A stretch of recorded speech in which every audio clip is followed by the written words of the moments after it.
Okay, good morning, everybody. How's everybody doing this morning? Morning, doing well. So, first, I would like for everybody to give an introduction of themselves, state your job position, your title, what all duties and responsibilities that entails. And if you have any resources, I would like for everybody to touch on that and just let everybody else know what all's out here. Our main goal is to help these people to get re-entered back into society. So I want to start with my co-chair, excuse me, who is new to the Reentry Council. His name is Cody Long. Cody, if you don't mind. Thank you, Mickey. Yes, I'm William Long, but most people know me as Cody. I go by Cody. I work with Family Treatment Court here in McDowell County as their PRSS, Peer Recovery Support Specialist. I work out of the McDowell County Alternative Sentencing Program office. So I also come in contact with people that work that are in day report, drug court, parole probation. I myself am a drug court graduate from McDowell County. So I have experience with being involved with the justice system. I've overcome a lot of barriers and challenges. So I'm grateful that I'm afforded the opportunity to help those who are still afflicted by consequences from being involved with the justice system. So I'm definitely very grateful to be a part of this. All right, we'll just kind of go around the room, whoever would like to go next.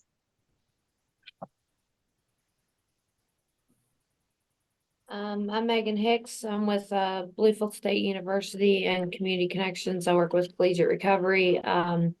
Here at Bluefield State Collegiate Recovery, we support students who are in recovery and higher education, stopping them from having to choose between their education and their recovery, and supporting them till graduation, and also connecting with all the resources in the area to better help clients.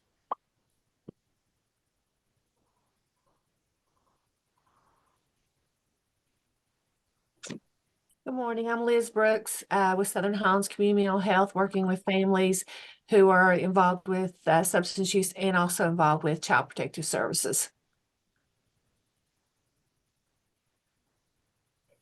I'm Susie Kennison. It's my first meeting. I'm just trying to find out what I can do to pitch in. Individual with no job participation at all. That's fine.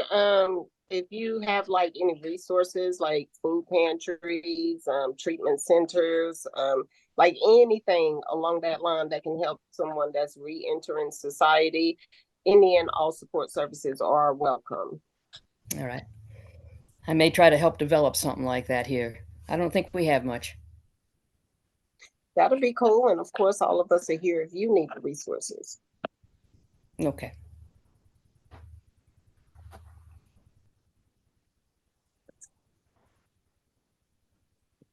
Anybody else?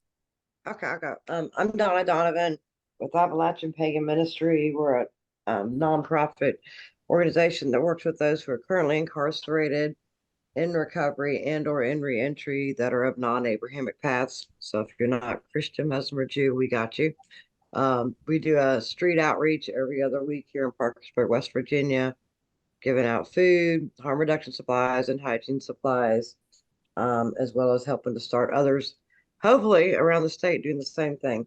So, yeah, any questions? I'm free and available. I'm Kelly Klein. I work with the Bureau of Federal Prisons, FCI McDowell. I'm Reentry Affairs Coordinator, and I'm actually here to learn about all the resources that's available for our inmates.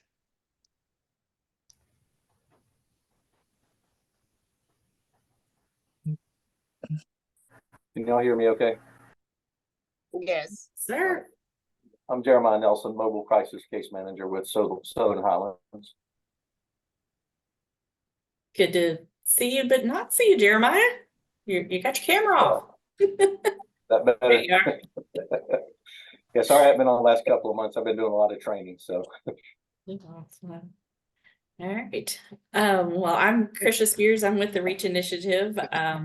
I am, taking over where Jeremiah left off with doing the reentry councils and hosting all of those. And so we have several things coming up with the reach. So Donna, you said you're in Parkersburg. On Friday, we are hosting the viewing of the First Step documentary at the Smoot Theater in Parkersburg. So it is completely free. So at 5 o'clock, we will do a strategic planning session for the community. So anybody is welcome to join that. So we can figure out, what areas need our help, what are areas that we're lacking in. So we'll do that at 5. And then at 7, we will do a viewing of the First Step documentary. So like I said, it's in Parkersburg at the Smoot Theater. It is completely free. So we're doing that. Then April 6th, we are doing a Women in Faith Leadership Conference for a grant from Fellowship of the Least Coin. I had to stop and think how to say that. So that again is a free conference for women in leadership. It is open to the first 60 people. I think we're, about a third of the way full. So if you are interested in that, the flyer is there. And then the last thing I dropped in, I'll let Lori talk about that here in just a little bit, but there's flyers out there for these things. So hey, I'm sorry, I was driving. I just did get to pull over. So my name is Lori Pace. I teach criminology at Concord University in Athens. And on April 17th, we are having a reentry simulation. I've pretty much got plenty of volunteers, but we are looking for members of the community to participate. So it is sort of a real world practice. You'll be given a bio of someone who's formerly incarcerated. You'll have some resources like play money and you will have tasks to do. And so you have to go around to each table, maybe probation, parole, maybe employment, maybe ID. And 15 minutes is the equivalent of a week of real time. And Bev Sharp, the director of the West Virginia Reentry Councils, is going to be our facilitator. So it will be at the Athens campus. It will be the April 17th from 10 to 12. So all you need to do to register is email me letter L PACE@concord.edu. We've got at least 2 classes of students participating, one of which is my reentry class. And I really love for professionals, even if you've gone through a simulation, every time it's different, but I love to have quote unquote grown-ups with the students so that they have an opportunity to speak to you, to intermingle with you, to understand more about your careers and possible careers out there. So all you do is email me to register, and then I'll send a reminder and specific instructions once we get closer to April 17th.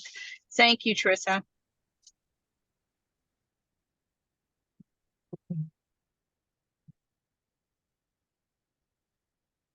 Good morning. I'm Sammy Van Hoos with Highmark Health Options. I work with community-based organizations throughout the state to get resources for our members, and I'm also working on developing our reentry program.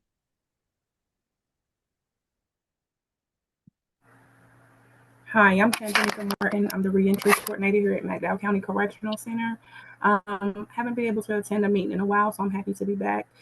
We house majority sex offenders here, so of course they don't have anywhere to go, so any and all help would be greatly appreciated.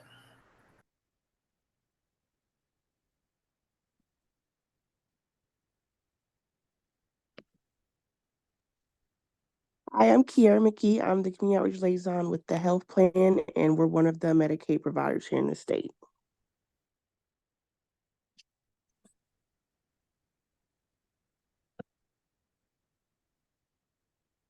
Okay, well, my name is Talamiki Calvo, and I know that I started the meeting, but I kind of like to be respectful and let everybody go first. So I prefer to go by Mickey, but I am the lead PRSS here at the Welch Clinic of Southern Highlands in McDowell. LEAD is an acronym for Law Enforcement Assisted Diversion. My duties are to re-enter people into real world society. I work with police officers, state police, city police, whoever. I also work with the attorneys, the judges, and the magistrates. And what I do is I go to the jail, I speak with them, I see if they want treatment, and if they do, then I get them placed.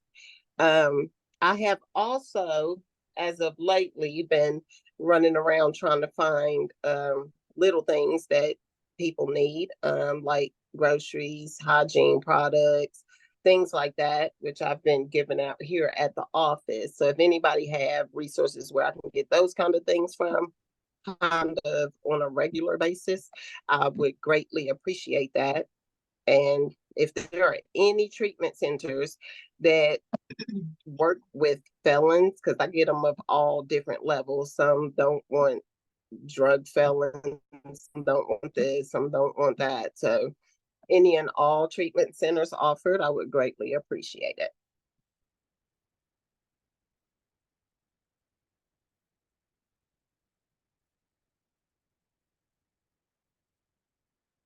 Anybody else? Does it have to be in the county down there? Because we have several up here that I know would take felons. No, it doesn't have to be in a county down here. I'm all for the travel. I pretty much do anything necessary to help the society. So if I have to drive for it, I have no problem with it. We've got Recovery Point up here in St. Joe's, which are both pretty good. We do have Clean and Clear, although it's not, I will tell you flat out, that's not my favorite because I'm just not real happy with their practices. They tend to get people right to the door where they're ready to check out, and then they violate them for something silly. It's all about the money, you violate them, they get to come back. So Recovery Point up here in Parkersburg is a pretty well-run program, as is St. Joe's Recovery up here. So actually, I'm ready to submit some applications to you then. Yeah, I mean, you let me know. I'll pass it on, or I'll send you the information you get a hold of. So send me an email. I surely will.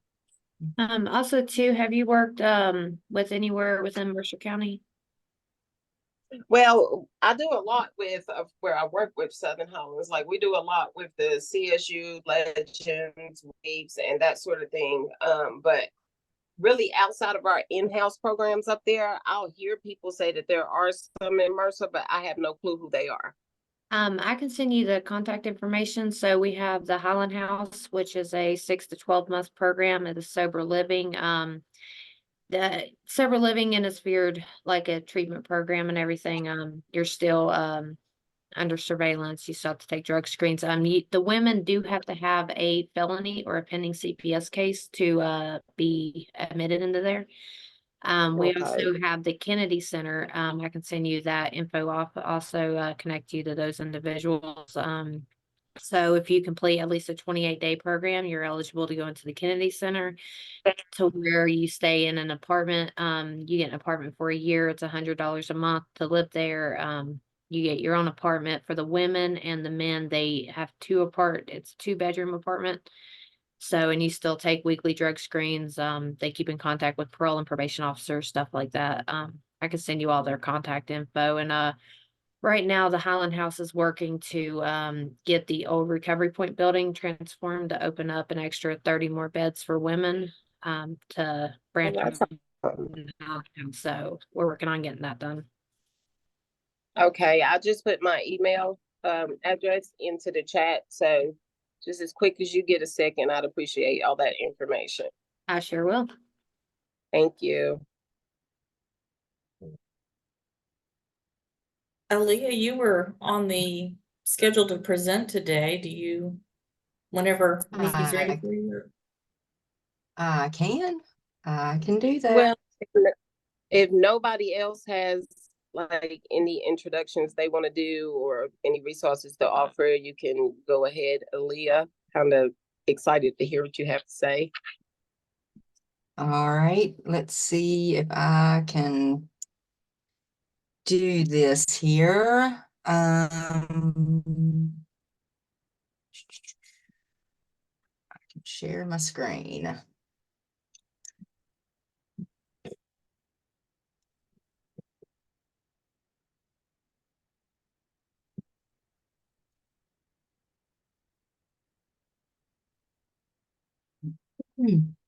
Okay. Can everybody see that? Yes. Okay, good. All right. Real quick, I'm Aaliyah Tanner from Disability Rights West Virginia. We are a federally mandated protection and advocacy group for the state of West Virginia. Every state does a little bit differently. West Virginia contracts with a private nonprofit to fulfill this federal requirement. Hopefully by the end of this, you guys will know a little bit more about us and who we are. My particular role is the CAP and PABS advocate. So CAP is the Client Assistance Program. It's kind of, its focus is people who have a barrier to employment, specifically due to a disability. I work very closely with Division of Rehabilitation Services to get the people, children and adults, through that transition of not working into employment. PABS is the beneficiary of Social Security. We'll get into that a little bit later, because that's a very specific for Social Security recipients. Just a real quick overview of who we are. As I said, we're federally mandated. We're a private nonprofit, and what we really focus on is just trying to make sure that the people that have disabilities are part of society. They are part of, you know, the workforce. They have independent living, pretty much anything you can imagine. I could read the slides, but I'm one of those people, when I'm in a presentation, I don't like for the slides to be read to me. But the biggest goal is to get people who have disabilities as fully integrated into society as they possibly can be. The majority of our work is actually to give referrals and to give people the information that they need so they can advocate for themselves. We do some other things. You guys may have seen us on the news. Actually, I just got an email. It looks like our legal director is getting ready to be on Talkline right now, live. Because we do get involved with abuse and neglect, representative payees who, for Social Security, who are not doing what they're supposed to be doing. And we are in the correction system and in all of the mental health facilities for the people that are incarcerated or admitted, that have disabilities. We actually have two advocates that their focus is actually to go into those facilities and monitor the facilities to make sure that the people that have disabilities are being taken care of. Things that we don't do, pretty much what I tell people, rule of thumb, if it doesn't have to do with a disability, it's probably not going to fall under us. So, you know, any kind of financial bankruptcy, any kind of family court stuff. We don't help people get on Social Security disability. However, we can help if they're already on Social Security and say they have a letter that they have an overpayment and they're trying to figure out what to do. We can help them through that process. But personal injuries, probate, estate, anything like that, we don't do that type of thing. If somebody contacts us with one of those types of problems, we refer them to who they need to go talk to. So this is some of the other programs that we have. These are our the developmental disabilities. Of course, that is exactly what it says it is. You know, that's a lot of you know, children and adults, they can't live on their own. They're going to need help for the rest of their lives in some form or fashion. Individuals with mental illness. We also have traumatic brain injuries. This is one of our more new programs.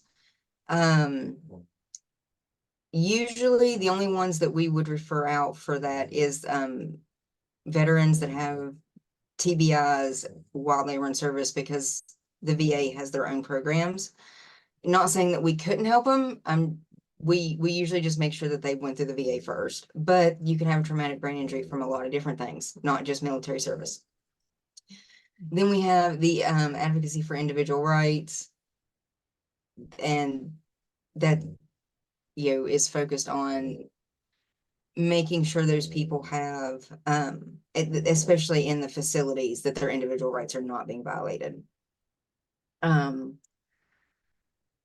Assistive technology, that is exactly what it says it is. If you need, let's say, hearing, and this is, I work a lot with the assistive technology, even though, because it kind of goes with the CAP and that transition and the barriers to employment. You need hearing aids, you're hard of hearing. You need, a screen reader to help, someone who's visually impaired. You need, a braille typer. It could be, you need a special chair, you need a special desk. Assistive technology is technology that helps with a disability, and it doesn't have a heartbeat. Service animals are not under assistive technology. They're under a different thing.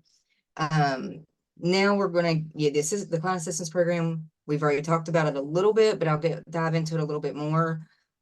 And this is kind of where my world overlaps with your all's world, is we have people who are coming through reentry. If we can get them, if they have a disability and we can get them in with Division of Rehabilitation Services, they can help them and pay for a lot of services to help these people get to work. Whether that's education, whether that's counseling, whether that's assistive technology. There are so many things that rehab services can pay for because those things are barriers to employment. They have counseling and classes on, life skills, which involves, financial planning, like how to balance your checkbook, how to budget for bills. And these might sound really simple for a lot of people, but for someone who's never been taught how to do this stuff, that honestly can be the barrier to living a fulfilling, integrated, fully integrated life. They even have, tutors to help people study for learner's permits to get their driver's license. If it's somebody who, is eligible to get a driver's license. And if they're having some issues with rehab services, they're kind of hitting a roadblock there, that's when they would call us. That's when it would get assigned to me. And then I work with rehab services, the employer that rehab services is trying to put them in, or the school that rehab services is trying to get them into, and the individual, to figure out how we can overcome this, whatever that barrier may be. Now, the protection and advocacy for beneficiaries of Social Security. This program is specific to Social Security, and it does not have to be employment related. If they are on Social Security and they are having any kind of barrier to employment, pay, some people on Social Security have representative pays, they don't get their money, maybe a family member gets it and is supposed to use it to take care of them. And we actually have a program that you see at the bottom of the screen specifically for representative pays, because that is a whole monster onto itself. Here is something that also our worlds intersect with your world, the Voting Act. We have a lot of people with disabilities that don't know they are eligible to vote. They've been told they're not allowed to vote because they have a disability. And we also work with the counties to make sure that voting locations are accessible. It doesn't really do a good, it doesn't really do a good thing when the parking lot may be flat, but it's gravel. You can't push a wheelchair through a gravel parking lot. They need to have a ramp. They need to have something that's going to get them over that gravel. We have an advocate that she goes to every voting location, and kind of does an inspection on it, making sure that it's accessible. But we also take phone calls. So if somebody's being told they're not allowed to vote and they want to know what their voting rights are, they can call us and we can absolutely help them do that. We can even help people register to vote if they need help registering. The representative payee, we touched on it a little bit with the Social Security beneficiary. Like I said, that is a monster all unto itself. If someone with a disability has been assigned a representative payee and the payee is not using the money appropriately for the care of that person, we can take that complaint. It has to go through, the complaint does have to go through Social Security, but we can get involved and help the person through the process of either replacing the representative payee with someone else, or just making sure the representative payee is properly educated on how they're supposed to use that money. It just because someone's not using the money the way they're supposed to doesn't mean they're doing it maliciously. A lot of times it is just due to not knowing, and not having that information on hand. Because I'm due to the client assistance program and because that is where our worlds intersect the most, just to kind of give you guys an overview, if somebody asks, it started in 1984 with the Rehabilitation Act. Its focus is the providing of information and assistance for rehab services. Rehab services is also federally mandated. Every state has some version of vocational rehabilitation. They call it different things in different states. Here it's DRS. Also, every state has to have a center for independent living or a council for independent living. We also work with them, and just because having a place to live can be a barrier to employment. And for people that have disabilities, that can be an even greater barrier to overcome, because you have to make sure it's accessible. You have to make sure, someone that's in a wheelchair can't live in an apartment building that doesn't have elevator access. And vocational services, which is DRS, can help find those places and they can't pay your rent, but they can help you locate places. If those services are denied through DRS, that's where you call us and we help. So, as I said before, we provide that information, we provide those referrals, we advise the individuals on their own rights and also their own responsibilities. Things are not just handed. Sometimes people need to understand that they have their own responsibilities that they have to fulfill to get these services as well. We do help people apply for the services of rehab services and independent living.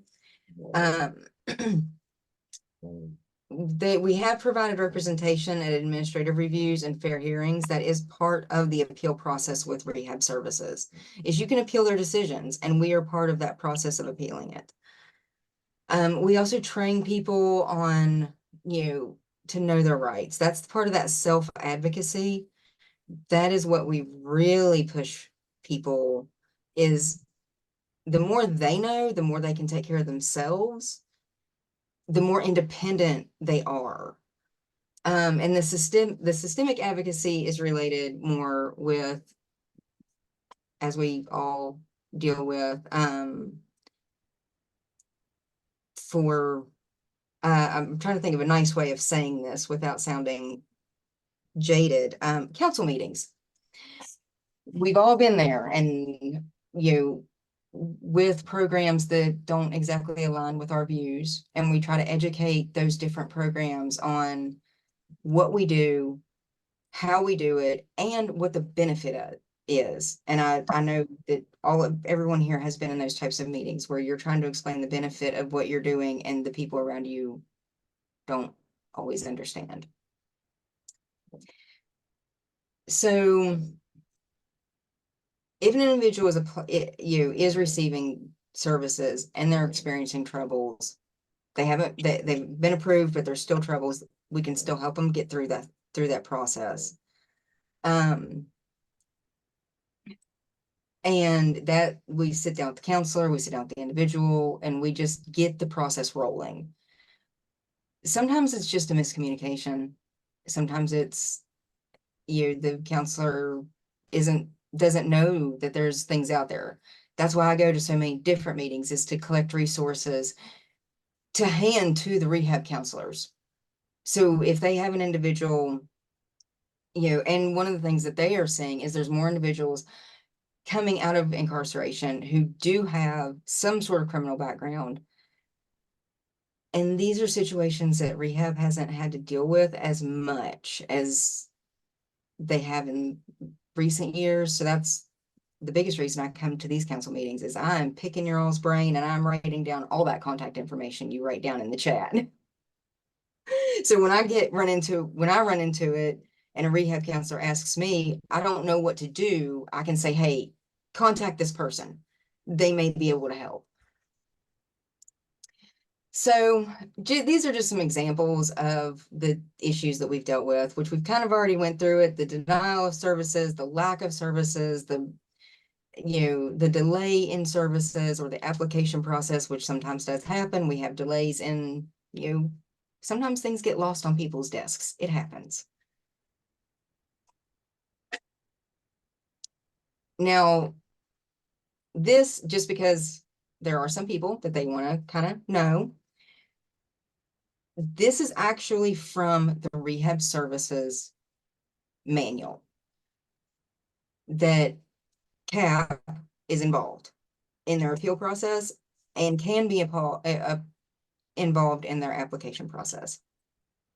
There's a very specific reason we added this slide into our presentations, and it's because people have had questions of exactly, they want it in writing there, and I understand that. I want things in writing as well. So if you guys ever need to know about rehab services, the 2406 Client Services Manual, and it is online and you can look it up anytime you need to. So if you guys have clients that are in rehab services and they need that, they can get it online. And the community outreach. Now, here's where I know you guys deal mostly with adults, but here is where we deal with children in correctional facilities, the juvenile corrections. Rehab services is supposed to be reaching out to the children in those facilities, because what they call transition services is supposed to start at age 14 with every child with a disability. I have been to correctional facilities and some of them are great. Rehab services is there. They are working with those kids as much as they can. I know their hands are kind of tied with what they're allowed to do, but they are doing what they can do. And when that child is sent home or released at the age of 18, rehab services, they're already familiar and they know, they're kind of already starting the process. We are really working to get rehab services into all the juvenile correctional facilities. Some don't even know that they're there and that they can help these kids. One of the reasons that my view has shifted from the adults coming out of incarceration to the children coming out of incarceration is trying to get ahead of that cycle. Kids that have been incarcerated have a greater chance of reoffending, the cycle continuing, and it goes on and on and on. You guys have seen it way more than I have. But if I can get with those kids and I can get those vocational services started so they can get to gainful employment, breaking the cycle of poverty, which will hopefully help to break the cycle of incarceration. Maybe we can start over the next generation or two making a real difference in the numbers of adults that we see that are reoffenders and who have, sheets going back into their juvenile years. So this is also from the Client Services Manual of Rehab Services. And this is where I'm really pushing with the children and juvenile. the counselor providing the description of services available. People just don't know, and they need to know, and there is a breakdown of communication between the vocational rehab services, the correction services. There's just a breakdown of communication. And as a CAP advocate, I'm trying to breach that, and I'm trying to fix that. I am open to any suggestions anybody has for how to do that. And you guys probably don't want to know, but I've still put it in there, is the actual definition of CAP, which is under that Title I, helping people get to gainful employment, helping people through the transition process of pretty much living in poverty, disabled, and feeling very limited. They don't have to be limited. They can work. They can be an integrated part of society. And we want to make sure that everybody has the opportunity and the information to do that. And then with PABS, that's kind of, I went back to PABS on this only because there are a lot of people within the corrections coming out that are on Social Security, and they don't really know what's available out there to them to be able to work. There is a program with Social Security called Ticket to Work. I don't know if you guys are familiar with that. I'll go over it really quickly, just because there's this, it used to be with Social Security. If you started working, you lost your Social Security. That was it. There was no in between. It's not like that anymore. The Ticket to Work program was made by Social Security to help people who want to work, but maybe they can't work full time, or they can't work at a job that made them enough money able to live on.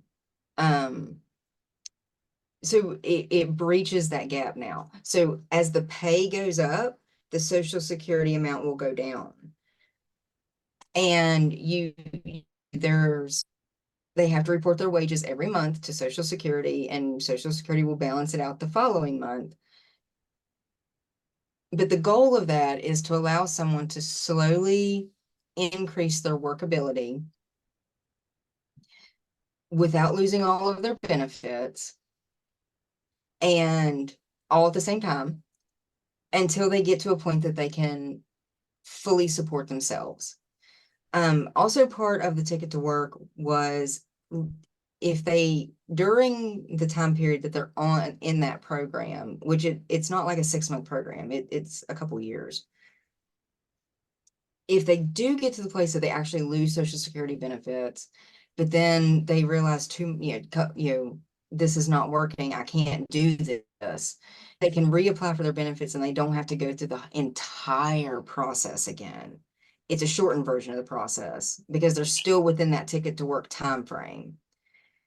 And so with PABS, it's helping the person navigate that, because you remembering to report your wages every month, getting help you need, to get assistive technology, or whatever you might need to overcome that barrier. That is where we can help you with that.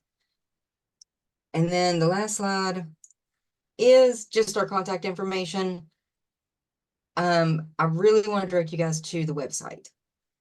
Our website has so much information on it for people to be able to advocate for themselves, children and adults, and parents of children that have a disability. We have put and we regularly add more and more information to try to help people know what their rights are. There are so many times that I talk to people that they just don't know. They've been given information that is outdated. They're a perfect example of that is the Social Security information. And we We try to make sure that everything is up to date, printable, free to whoever wants it or needs it. And if you can't find our answer on our website, that's when we tell people to call us or to email us. And we can get them more specific. Yeah, they may have an issue that's more specific, and we can get them to who they need to talk to or get them the information they need. And I know that was kind of a really quick run through it. Was there any questions, concerns?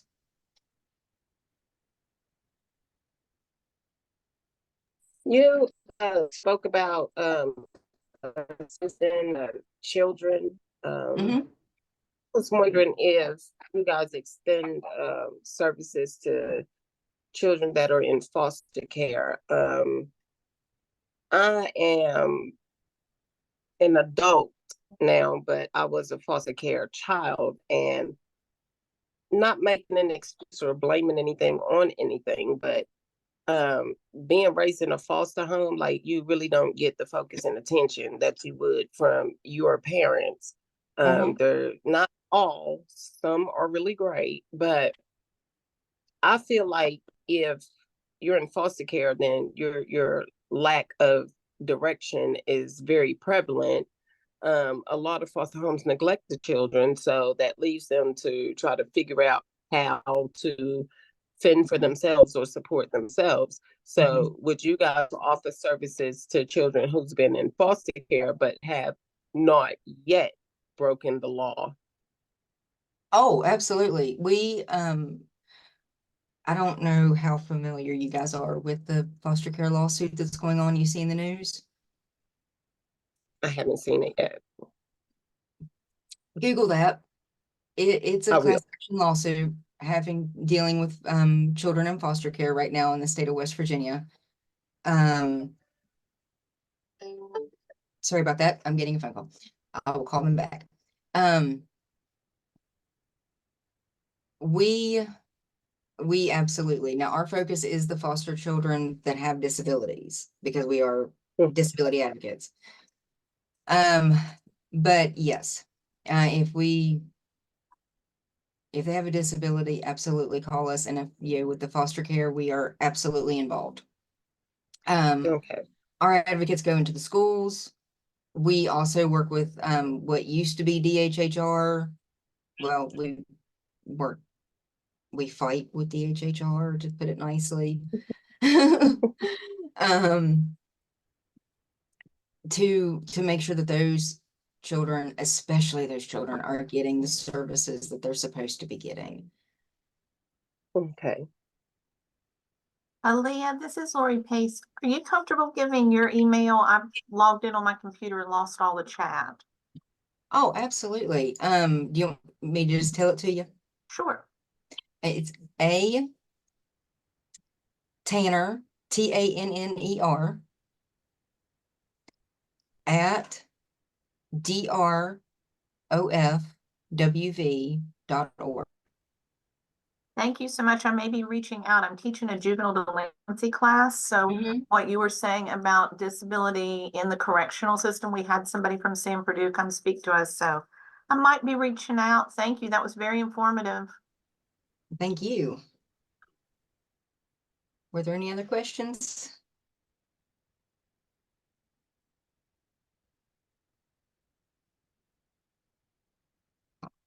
I'll quit sharing my screen there. And I will turn it back over to you guys. And if you do have questions, if you do have like anything, just reach out to me. You can either reach out to me, or you can actually reach out to the contact at drofwv.org, and either one will get you to information.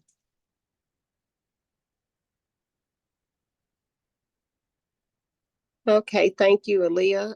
I really enjoyed your presentation. Krista, am I pronouncing it right? It is Krisha, and that's all right. That's all right. Yeah. I've lived my whole life. You know, you've got an unusual name too, so you get it. Yeah, I do. Yeah. Next month we have, oh, I just lost it. Who did it go? Adam Short from First Choice Services will be presenting for us. So. And then next month is also Second Chance Month. So, you know, I'm going to issue a challenge to everyone here to invite someone that is justice involved or justice impacted, invite them to attend these meetings. You know, these meetings are for them. You know, we want them here at our table with us. So that is my challenge that I'm issuing to you, is to invite somebody else to attend these meetings. That's all I've got, ma'am. Well, guys, if nobody has anything else, we'll go ahead and close the meeting. Hi, Jeremiah. Hey, Mickey. We'll go ahead and close the meeting. Everybody's contact info has been posted in the chat. So if there's any resource any of us need, just reach out to those contacts. And I will save the chat and right. email it to you, ma'am. And I'll also post this out on our YouTube channel so you can rewatch it if anybody wants to. All righty. If that is all, I will see you all the third Tuesday of next month. All right. Bye.